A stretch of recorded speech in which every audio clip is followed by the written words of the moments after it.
नमस्कार गुरुजनों, मैं राकेश वर्मा आप सभी का स्वागत करता हूं आपके अपने परिवार एसन गुरुकुल पर। गुरुजनों, सक्षमता परीक्षा के आड़ में राज्यकर्मी देने के बहाने विशिष्ट शिक्षक के नाम पर जो आप सभी को स्थानांतरण का मार झेलने के लिए, स्थानांतरण का दंश झेलने के लिए जो मजबूर किया जा रहा है, यह बिल्कुल ही अनैतिक और अमानवीय तरीके से करने का प्रयास किया जा रहा है। तो इस स्थानांतरण की प्रक्रिया को नैतिकता के आधार पर, मानवता के आधार पर किए जाने को लेकर के बिहार के शिक्षक संघ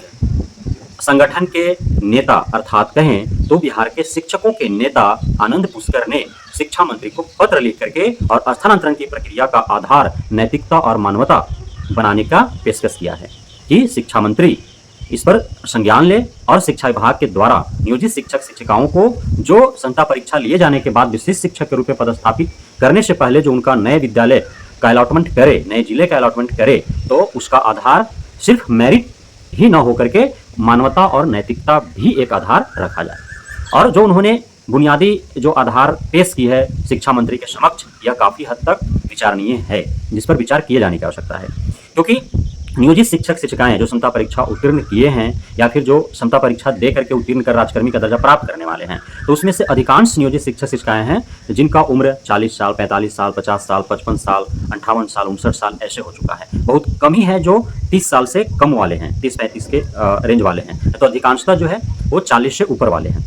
तो अब इस दहलीज पर जिन शिक्षक या शिक्षिका का उम्र खुद का जो है 40 वर्ष, 45 वर्ष, 50 वर्ष, 55 वर्ष, 58 साल हो गया होगा, तो उनके जो माता पिता होंगे काफी बुजुर्ग होंगे, काफी प्रौढ़ होंगे। तो उनको इस उम्र में, अर्थात जो शिक्षक शिक्षिका हैं उनके माता पिता को या फिर उनके सास ससुर को इस उम्र में उनकी बहू की, उनकी बेटे की काफी अत्यधिक आवश्यकता है।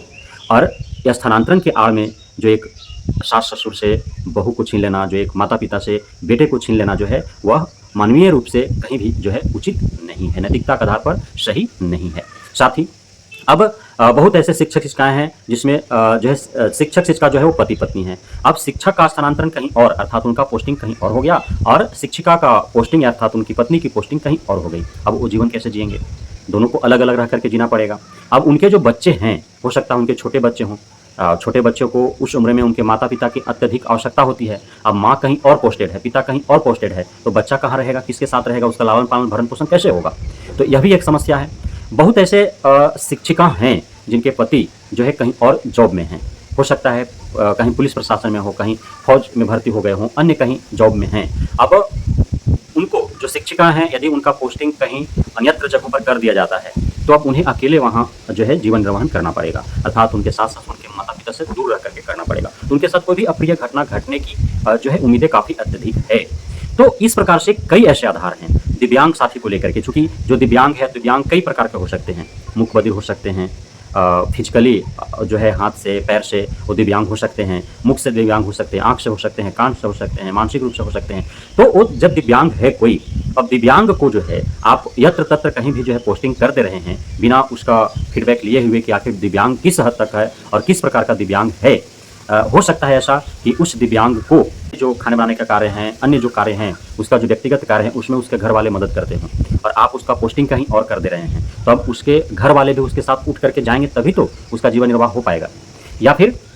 किसी दिव्यांग जो पैर से दिव्यांग है और उसका पोस्टिंग ऐसे जगह पर कर दिए जो विद्यालय जो है मुख्य मार्ग से काफ़ी दूरी पर है, अब वहाँ तक यातायात की कोई साधन है नहीं, तो उसको जो है पैदल आना जाना पड़ता है 3 किलोमीटर 5 किलोमीटर, तो फिर उसके लिए समस्या हो जाएगी। कोई महिला है शिक्षिका के तौर पर, चाहे जिस भी उम्र का हो, अब उनका भी इसी प्रकार से ऐसे विद्यालय में पोस्टिंग कर दिया जाए जो मुख्य मार्ग से काफ़ी दूरी पर हो, यातायात की कोई साधन नहीं है और उनका आना जाना जो है पैदल ही करना पड़ता हो, और बीच में यदि सुनसान इलाका है तो उनके साथ कोई भी अप्रिय घटना घट सकता है। तो इस प्रकार के कई ऐसे आधार हैं जिस पर जो है विचार करने की आवश्यकता है विभाग को भी और शिक्षा मंत्रालय को भी। और अभी बिहार भले ही सुशासन की सरकार हो, सुशासन बाबू के नाम से जो है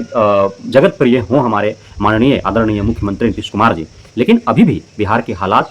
उतना बेहतर नहीं हो पाया है। क्योंकि आप सभी देख पा रहे हैं कि प्रत्येक हफ्ते कोई ऐसा हफ्ता गुजरता नहीं है कि बिहार भर में कहीं कोई अप्रिय घटना न घटा हो। कहीं किसी महिला के साथ छेड़खानी, कहीं किसी युवती के साथ बलात्कार, कहीं किसी की हत्या, लूट, तो छीना छोरी, इस प्रकार से जो है घटनाएं घटते रहती है। कोई ऐसा हफ्ता नहीं है, बल्कि कोई ऐसा दिन नहीं होगा जो ऐसी घटनाएं बिहार में नहीं घटती होगी। भले है कि वो खबरें आप तक नहीं पहुंच पाती हैं। साथ ही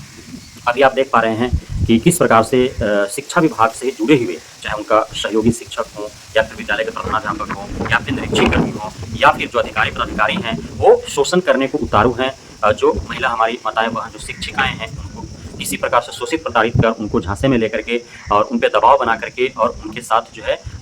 उनकी मजबूरी का फायदा उठाने के लिए जो है वो उतारू हैं। तो इस राक्षसी समाज में भी इन सारे जो है आधारों पर विचार करने की आवश्यकता है, ताकि हमारे जो शिक्षक हैं, शिक्षिकाएं हैं, दिव्यांग शिक्षक हैं, बुजुर्ग शिक्षक हैं, उन सभी को जो है एक स्वस्थ वातावरण प्रदान किया जाए, सुरक्षात्मक माहौल उनके लिए खड़ा किया जाए, ताकि वे पूरे स्वस्थ और स्वतंत्र मस्तिष्क से जो है गुणवत्तापूर्ण शिक्षा प्रदान करने में अपने आप को झोंक सके, 100% जो है अपना दे सके और बिहार जो है शिक्षा के क्षेत्र में अग्रणी राज्य बन सके। बहुत बहुत धन्यवाद आप सभी शिक्षक साथियों का, हमारे गुरुजनों का, हमारे साथ जुड़े रहने के लिए, बढ़ने के लिए, मित्रता देने के लिए, भरोसा बनाए रखने के लिए। जय हिंद।